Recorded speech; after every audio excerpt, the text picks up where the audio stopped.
The WNBA finally got the superstar it's been waiting for. The one who could bring women's basketball to new heights and capture the attention of millions. Caitlin Clark came into the league carrying enormous expectations, not just to play well, but to completely change the landscape of the sport. She was expected to sell out arenas across the country, inspire an entirely new generation of young athletes, and elevate the global profile of the WNBA. Her arrival wasn't just about her own success. It symbolized an opportunity for women's basketball to finally get the mainstream recognition it's been fighting for. But the reality has been far different. Instead of being surrounded by the right support, the proper structure, and a system designed to nurture her growth, it feels as though Caitlin has been placed in an environment that's setting her up to fail. From inconsistent coaching decisions to harsh physical treatment on the court, the situation surrounding one of the league's brightest stars has become concerning. Now, Caitlin herself is speaking out about what's happening, and the truth behind her words is starting to open a lot of eyes. When Caitlin Clark was drafted, it wasn't a typical rookie introduction. She wasn't just another player looking to find her place. She was presented as the future of women's basketball, the key to expanding the league's audience and reputation. Almost overnight, the impact was undeniable. Ticket sales for Indiana Fever games and WNBA games across the league skyrocketed to levels not seen in years. Merchandise featuring Caitlin's name and image flew off shelves, often selling out within hours of hitting stores. Suddenly, arenas that were once half empty were filled to capacity with fans, reporters, celebrities, and young kids all eager to see her play in person. But Caitlin's arrival also brought something else.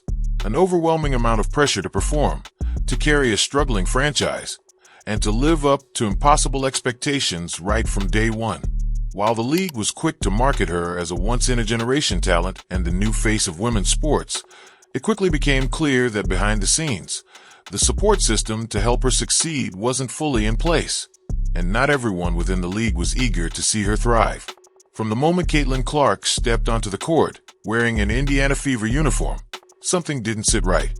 The Fever were supposed to be an exciting young team, a group with potential, depth, and energy that could grow alongside Caitlin as they climbed the standings together.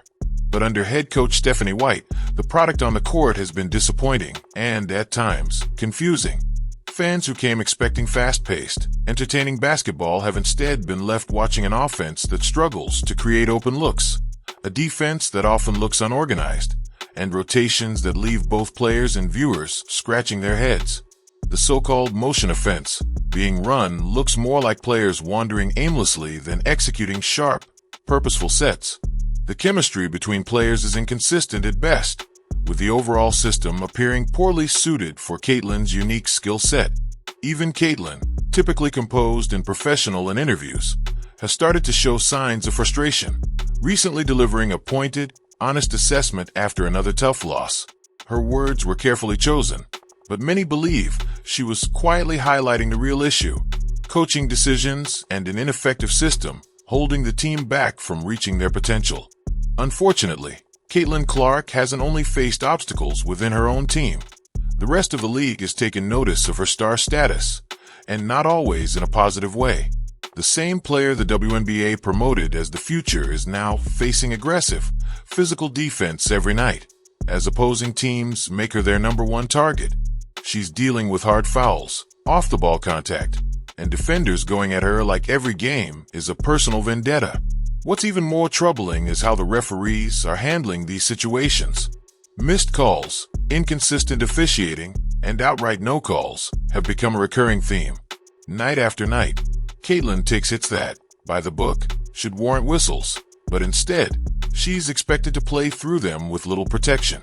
Meanwhile, the smallest movements on her part, incidental contact, even basic defensive efforts, seem to draw fouls against her. This inconsistency not only disrupts her rhythm, but also sends a dangerous message. The league's biggest star can be targeted without consequence.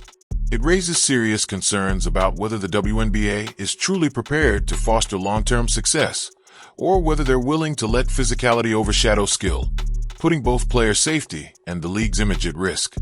Anyone watching Caitlin Clark closely can see the toll this environment is taking on her. Her statistics offer one side of the story. Tough shooting nights, more turnovers than usual, and lower than expected scoring from a player known for her deep three-point shooting and playmaking ability. But the deeper concern lies in her demeanor. The confidence, joy, and fire that defined her game throughout her historic college career seem to be fading. Her body language tells a story of mental and physical exhaustion, shoulders slumping after missed shots, visible frustration after questionable calls, and a noticeable lack of the spark that made her such a force on the court. Some have been quick to dismiss these struggles as part of a rookie learning curve, but that's an oversimplification. This isn't just about missed shots or tough defenses. It's the strain of carrying a franchise with unclear direction, inconsistent support, and coaching strategies that seem to conflict with her natural style of play. Caitlin isn't just battling tough defenders. She's also dealing with confusion, exhaustion, and a league structure that hasn't lived up to its promises of support and growth. The challenges extend beyond what happens during games. The effects are spilling over into the locker room and beyond. Fans, media, and analysts alike have noticed changes in Caitlin Clark's demeanor off the court. The same fiery, confident leader who captured the attention of millions in college now appears quieter, more subdued, and visibly drained. Her energy is different, her presence less commanding, and her motivation increasingly questioned by those paying attention. Some attribute this shift to natural growing pains and the adjustment to life as a professional athlete. But many are pointing fingers higher up, particularly at head coach Stephanie White, whose system appears incompatible with Caitlin's style of play. Reports suggest White is trying to mold Caitlin into a rigid structure rather than letting her play freely and instinctively. The very approach that made her so dominant in college. The situation feels similar to the early days of NBA star Steph Curry, when his true potential wasn't unlocked until he was given the freedom to create and innovate on the court. Unfortunately, Caitlin Clark isn't being afforded that same opportunity, and it's limiting both her individual growth and her team's potential. The bigger issue is that Caitlin Clark's experience reflects a systemic problem within the WNBA that has existed for years. Far too often, new stars enter the league with immense fanfare, bringing increased media attention, financial opportunities, and new audiences, only to face a system that is more focused on short-term profits than long-term player development. The pattern is clear. Rising stars are heavily promoted to draw fans and sponsors, but once they're on the court, they're subjected to overly physical play, inconsistent officiating, and environments that do little to protect their well-being or encourage their growth. Caitlin Clark is simply the latest example of this cycle. She was supposed to be the spark that brought women's basketball into a new era, yet she's navigating the same obstacles that have held the league back for decades. It's a concerning trend that raises serious questions about how committed the WNBA truly is to building sustainable success around its most marketable players. Now, everyone's asking the same question. How much longer can this continue before something gives? Caitlin Clark wasn't brought into the WNBA to be an average player. She was drafted to be the game changer, the face of a movement, the player who could shift the narrative and usher women's basketball into a brighter future. But instead of watching her flourish, fans are witnessing a steady decline fueled by poor coaching decisions, lack of structural support, and a league that has yet to create an environment where she, and others like her, can thrive. The warning signs are hard to ignore. Every loss, every moment of frustration, every visible sign of burnout brings her one step closer to a breaking point. Already, conversations are circulating among fans and media. Should Caitlin Clark remain in Indiana? Should she demand structural changes? Should she seek a new environment better suited to her talents? These discussions reflect a harsh reality. If the situation doesn't improve, the league risks losing not only one of its brightest stars, but also the momentum and enthusiasm she brought with her. Adding to the pressure is the nonstop media circus that now follows Caitlin Clark's every move. Every mistake, missed shot, or quiet moment is turned into breaking news, analyzed, and often exaggerated for headlines. A single off night sparks accusations of being overrated. A post-game interview without a smile becomes a sign she's crumbling under pressure. But when she performs well, when she drops 30 points or sells out another arena, the same outlets are often silent or downplay her accomplishments. The double standard is exhausting, and it places an unfair burden on a 22-year-old athlete navigating an unprecedented level of attention. It's clear the narrative around Caitlin shifts based on who benefits most, whether that's league executives, media outlets, or critics looking to undermine her success. And through it all, Caitlin is left trying to stay focused, handle the intense spotlight, and live up to the league's enormous expectations without the support structure necessary to handle such an overwhelming environment. Let's not ignore the underlying reasons for the resistance Caitlin Clark has faced. It isn't all rooted in basketball. Her arrival disrupted the existing power structures within the league. She changed the economics overnight, bringing in new sponsorships, record-breaking attendance numbers, and a level of exposure many veteran players never experienced during their careers. That naturally created resentment among some within the league, players, coaches, and even fans, who view her success as unearned or premature. You can see it play out through extra shoves, cheap shots, dismissive attitudes, and public criticism. It's not simply about defending the game. It's about defending personal pride and territory. The league now faces a choice. Embrace the momentum Caitlin Clark has created, along with the millions of new fans she's attracted, or allow bitterness and mismanagement to squander the opportunities she represents. Right now, too many signs suggest the latter is happening, and the consequences could be devastating. Every rookie faces a learning curve, but Caitlin Clark's situation is unlike anything the league has seen before. Most first-year players are given time to adjust, space to grow, and realistic expectations. Caitlin, however, stepped into an environment where the bar was set impossibly high before she even played a minute. The WNBA, eager to capitalize on her fame, marketed her as the instant solution to the league's visibility challenges. But with that came unrealistic demands. Lead a struggling franchise, handle overwhelming media attention, and still perform at an elite level every night. The gap between what's expected and what's realistically achievable for any rookie, let alone a 22-year-old carrying an entire league's hopes, has created immense pressure. That expectation gap is not only unfair to Caitlin, but it's also damaging to the long-term development of players who deserve time to transition into the professional game without being burdened by the league's commercial ambitions. The Indiana Fever was never positioned as a championship contender before Caitlin Clark's arrival, but her presence was supposed to accelerate their turnaround. Unfortunately, the cracks in the organization have only become more visible. From front office instability to inconsistent roster moves, the Fever's internal struggles have left Caitlin in a tough position. There's no clear vision, no long-term development plan tailored to maximizing her strengths, and no evidence that leadership is ready to adapt to the unique opportunity they've been handed. A franchise that should be building around their generational talent seems lost in outdated systems and ineffective strategies. Until Indiana addresses these foundational issues, Caitlin's potential will remain capped, not by her ability, but by the chaos surrounding her. The WNBA has long struggled to cultivate mainstream superstars capable of breaking through into wider cultural relevance. With Caitlin Clark, they finally found that breakthrough.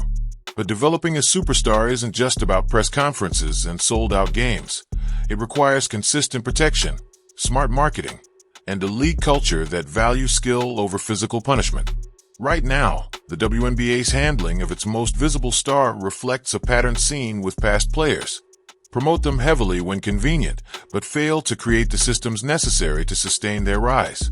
If the league wants to genuinely grow, they must rethink how they treat their most marketable athletes. Otherwise, they risk burning through talent faster than they can replace it.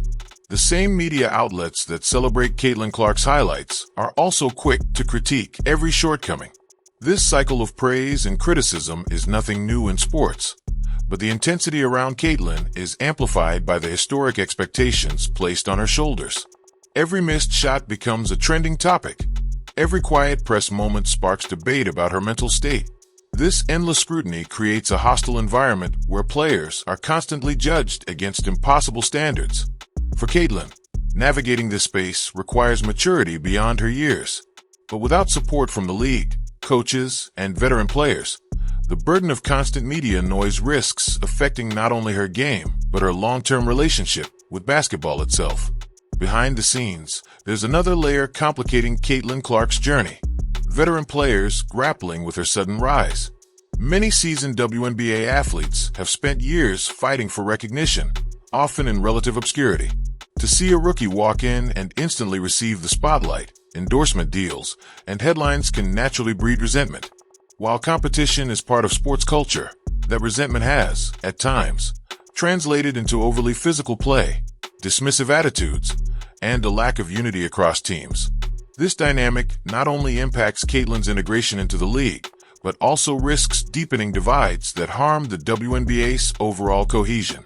If the league wants to foster growth, they must find ways to bridge this gap, ensuring that rising stars and established veterans see their success as shared, not conflicting. One of the biggest questions surrounding Caitlin Clark's early struggles is whether coaching philosophies across the WNBA are evolving fast enough to accommodate modern talent. In many ways, Caitlin represents the future of basketball: deep shooting range, fast decision-making, and creativity. But too often, coaches rely on rigid systems designed for a different era. In Indiana's case, Stephanie White's strategies appear mismatched to Caitlin's strengths, forcing her into structured sets rather than allowing the free-flowing style that made her a star. This isn't just an Indiana problem. Across the league, coaches must adapt their approaches to maximize the abilities of new talent entering the WNBA. Otherwise, the league risks stifling its most exciting players in outdated systems that limit entertainment and growth. Beyond the physical grind, the mental toll on Caitlin Clark cannot be ignored. Overnight fame, endless expectations, and a hypercritical environment can weigh heavily on even the most confident athletes. The signs of mental fatigue are subtle but visible: body language shifts, reduced joy in play, and increased frustration on and off the court. For a young player transitioning from college stardom to professional scrutiny, these challenges can be overwhelming. Mental health support within the WNBA must evolve alongside the league's growth. If players like Caitlin are expected to carry the sport into the future, they need access to resources that help them manage the unseen pressures that come with being the face of the league. Caitlin Clark's experience is about more than one player. It's a pivotal moment for the future of women's basketball. The attention, fan interest, and financial opportunities she's generated present a rare chance to accelerate the league's growth. But mishandling this moment could set the WNBA back significantly. Fans drawn in by Caitlin's story expect to see progress, exciting basketball, and a league that values its stars. If those expectations aren't met, they may walk away, and taking their support, sponsorship dollars, and media attention with them. The league's leaders face a crucial decision: adapt to support and protect generational talent, or repeat the same cycles that have historically limited the WNBA's rise. What happens next will define whether women's basketball reaches its potential, or remains stuck waiting for the next big moment. Caitlin Clark's entry into the WNBA hasn't just changed the basketball conversation. It's fundamentally shifted the league's economics. Overnight, attendance records are being broken, merchandise is selling at unprecedented rates, and media outlets that once gave minimal coverage to women's basketball are now dedicating prime-time segments to WNBA games. Sponsorship deals are increasing, broadcast ratings are climbing, and corporate partnerships that previously overlooked the league are now lining up. But with that economic surge comes responsibility. The WNBA must recognize that sustaining this growth depends on more than marketing campaigns. It depends on protecting the players, elevating the quality of the product, and creating an environment where new fans want to stay. Caitlin's financial impact isn't a short-term trend. It's a signal that the league is finally on the cusp of reaching mainstream sports relevance. But failing to invest in her success, both on and off the court, risks turning this historic opportunity into another missed window of progress. The WNBA has long spoken about growth, evolution, and elevating women's sports, but the current handling of Caitlin Clark exposes gaps between those promises and reality. Fans who packed arenas and tuned into broadcasts did so with the belief that they were witnessing the start of a new era, one defined by exciting basketball, star-driven narratives, and professional support for athletes like Caitlin. Instead, many have been left frustrated by poor officiating, outdated coaching tactics, and league leadership that seems reactive rather than proactive. Fans can sense when a system isn't working, and their patience won't last forever. They didn't buy tickets, jerseys, and streaming subscriptions to watch generational talent be bogged down by preventable obstacles. If the WNBA truly values the passionate new fan base Caitlin Clark has brought to the table, it's time to back their words with real action by protecting players, modernizing the game, and ensuring that fans get the product they've been promised. At the core of this situation is a larger concern for the entire WNBA. Fans, both longtime supporters and those newly drawn in by Caitlin's talent, want to see greatness on display. They didn't tune in to watch a star player weighed down by rigid systems, questionable coaching, and league-wide resistance. They came to see the excitement, skill, and energy that Caitlin Clark brings to the court, the same qualities that made her a household name before she ever played a professional game. But if the current system continues to drain her of that spark, fans will lose interest, and once they walk away, many may not return. The WNBA asked for a superstar. They got Caitlin Clark. But what happens next is critical. The league can't continue to sell out arenas, promote merchandise, and profit off her presence, while allowing a flawed system to chip away at her confidence, health, and future. This isn't just about one season or one player. It's about the direction and sustainability of women's basketball as a whole. If Caitlin Clark walks away, whether physically, mentally, or emotionally, the league risks losing far more than a single star. They risk losing the fans, the momentum, and the progress they've worked so hard to build. There's still time to correct course, but that window is closing fast. The question is, will the WNBA take action to protect the player they've built their future around, or will they stand by and watch their greatest opportunity disappear?